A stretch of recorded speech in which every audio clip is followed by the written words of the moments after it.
I cleaned out the Jeep and I've just been throwing my crap all over the place until I get some type of like box built or tubs. You know, I used to keep the big tubs in here, one full of tools, one full of gear, those right there, but they don't work the best. They got holes in them now and water penetrates in there and then it rots out all my stuff. So for the meantime, I've just been winging it, throwing all the crap in there, but we're gonna get it loaded up and we're gonna head out. All right, we're loaded up, headed out. We got about an hour drive each way. I'm excited. This thing has been stuck for 15 years. Not really stuck, but just been parked. And when anything is parked that long, it becomes one with the ground. So these tires may not hold air.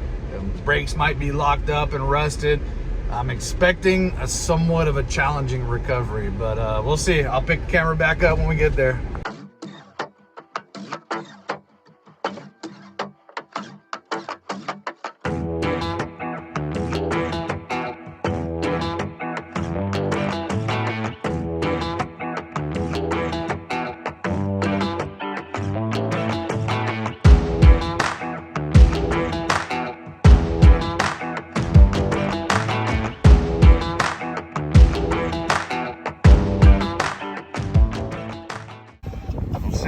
I got a drop hitch in here. We'll hook it up and see if the Jeep in 4-low will end up moving it, and if not, then we got a big tree right there that I can anchor to, and then we'll just snatch block and winch it out. Need this thing gone.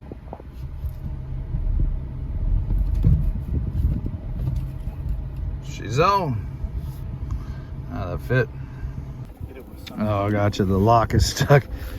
Yeah, I'll hit it with some WD-40 and a hammer, and I think we got all that stuff in here. He pulled out this big old, what is that, snap-on pry bar? Yeah, I'm still paying for the tattoo. Yeah, no, Nick was, I bet you're still paying for that thing. There we go. All right, let me see if I can back under it. All right, moment of truth here. See if the Jeep has what it takes to pull this thing out.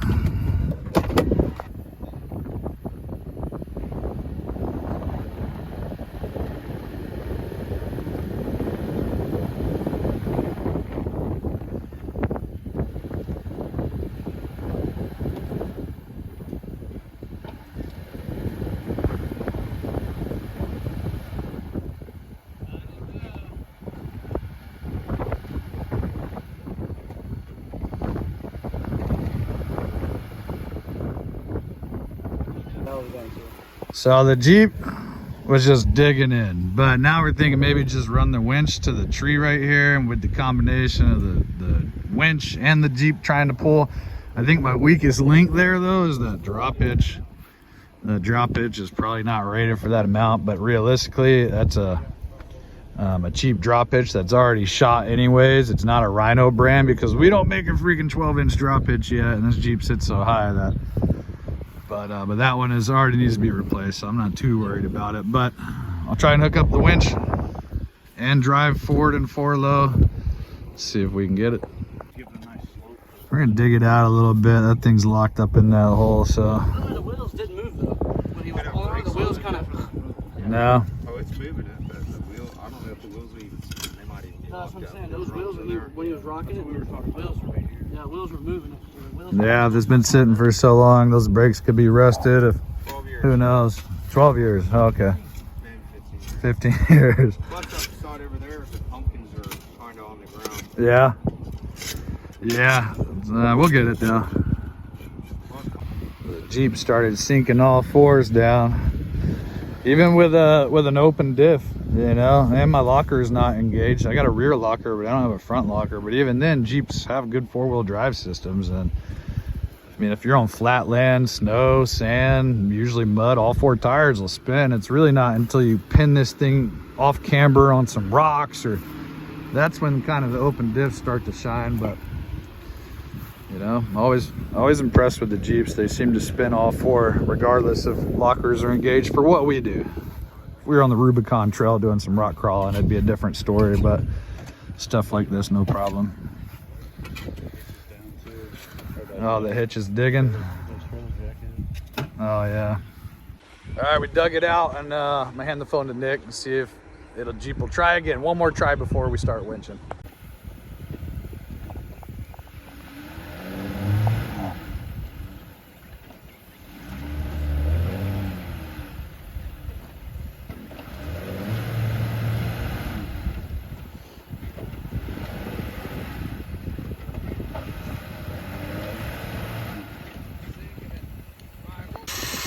Alright, show you guys how we got the winch hooked up. It's a 10,000 pound Warren. We got the Rhino tree saver. We got a D-ring to the snatch block, and we run it straight back to the bumper. The snatch block will help increase the winch's pulling power. Now we got 2 lines holding weight instead of 1. When you guys are running snatch blocks like this, though, just make sure you want to use a D-ring right here and not a soft shackle. You can use a soft shackle, but so much pressure at a consistent weight, it's better to use a D-ring. It's the only time I've really broken soft shackles is when I use them like that. We'll give it some power, see what she does.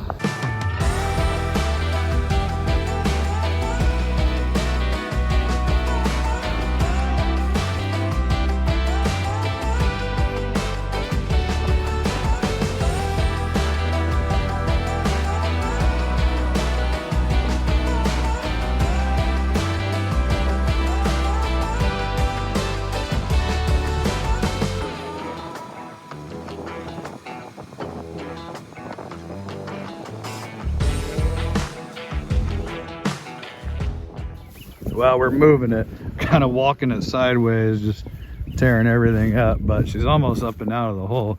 But I think the tires are locked up at this point, so that's the issue we got right now. But it's almost back to flat ground.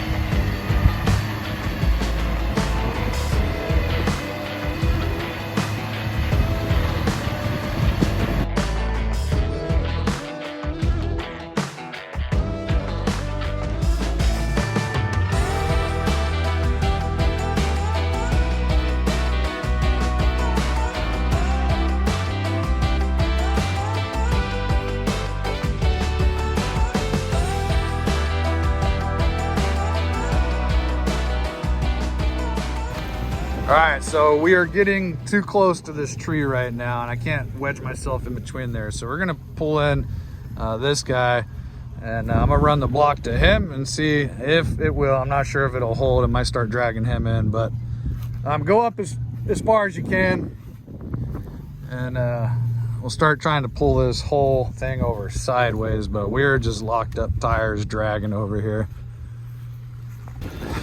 Stepped its fire ants. I was just standing over there too. Tell you what, if you ain't never been bit by a fire ant, that is no bueno. Yeah, we're just dragging and trenching over here. The Jeep spinning tires is creating ruts and it's not helping, and this thing's just locked up, just straight making its own trench with the tires. If it was rolling, no problem, but it's not rolling, so we got problems. But see if we can at least get it pointed that way, up on hard ground. Should be good. I get it on video and Nick gets got by the fire ants. Now we're up and are they everywhere?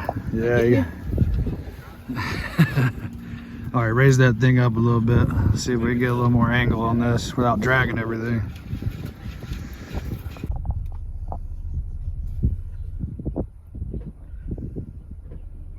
Hey, we gotta give a big shout out to Bullet Point again. We finally got my mic mount, got my other mic mount, phone mount, got the switch panel mount, all this stuff. Bullet Point Mounting Solutions.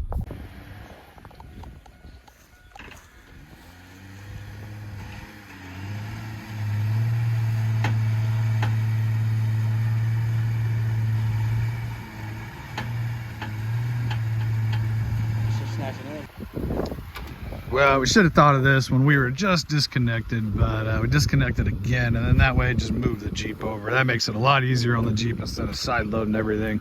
I don't know why I didn't think of that when we just had it disconnected, but as soon as we started pulling, I was like, hold up. But I'm gonna run a bridle to these two, and then that way both of these vehicles will take some weight and hopefully not drag them in.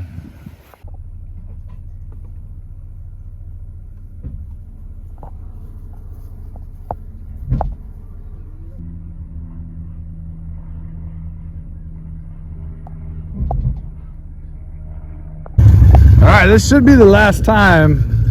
Hopefully the last pull, but you never know, it goes as planned sometimes. But we got both of these guys holding weight right now.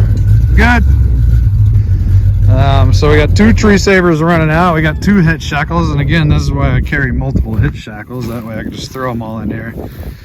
And then we got 1 snatch block running. I decided to run back to the Jeep since this angle is too much. Let's try again.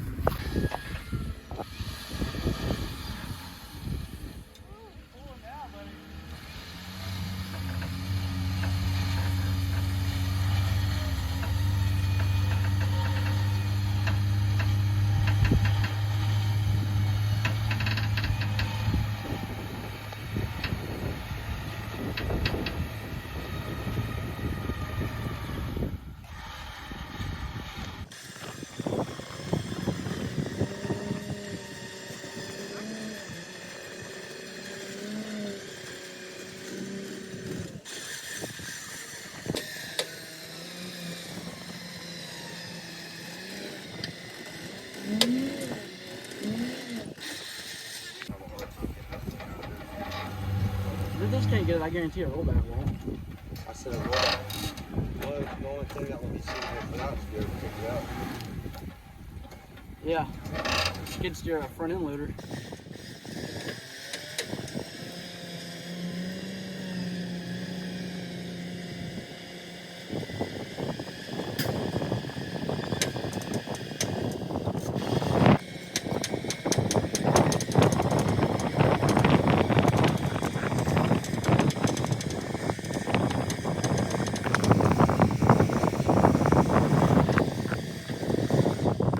Here you go, dude. Keychains and the sticker. Thank you, man. Yeah, we got this thing about as far as we're gonna get it today. You know, we had to brand it, but once it's out of the hole now, that was the original game plan. They can get to the tires and wheels, jack it up, take the brake and assembly off of it, and get it to roll around, and then finagle it back out of here. I told them if they need more help, we'll come back out next week, Monday or Tuesday, and I'll spend the whole day out here farting around with it. I would spend all day today, but I got other stuff to do. All right, well, that was a good one. The 10,000 pound Warren with 1 snatch block barely got that done. Towards the end, it was bogging down hard. I could tell. I was like, at that point, sounded like something's about to break. Something's gonna let loose one way or another. But we took a lot of breaks and we powered through little by little, off and on, and towards the end, it started to move a lot easier. We got it to the point to where they can get it out and they can work on it. And like I said, if they need more help next week, we'll come back out. We'll make a part 2. But if you made it this far, thanks for watching. We do give away a power box each month. There's 2 ways to enter. You can go to shop4x4rescue.com, pick up a decal, and then each purchase on there is an entry. Or you can just drop a comment on any of the videos. And I kind of, it's kind of heads or tails whether we pick from the website or from the YouTube. The website, of course, is a lot less competition. I don't get nearly as many orders as I do comments. And all that stuff, helps the channel grow, helps me out. And we keep doing recoveries and providing quality content. If you guys made it this far, again, thanks for watching. If you like this type of stuff, hit that thumbs up button. If you don't like this type of stuff, hit that subscribe button, and I'll see you next time.